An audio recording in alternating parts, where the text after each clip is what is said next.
seeing live footage of a tsunami boat. With the smell of death and the stink of smoke, downtown Port-au-Prince now feels like a war zone.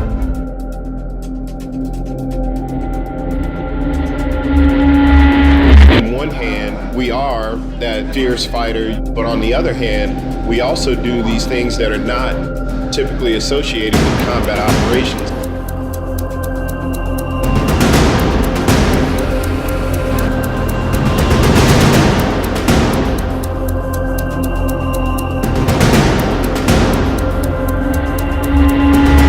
Tens of thousands of Marines have begun outstanding service to our country on the very footprint in which you stand today.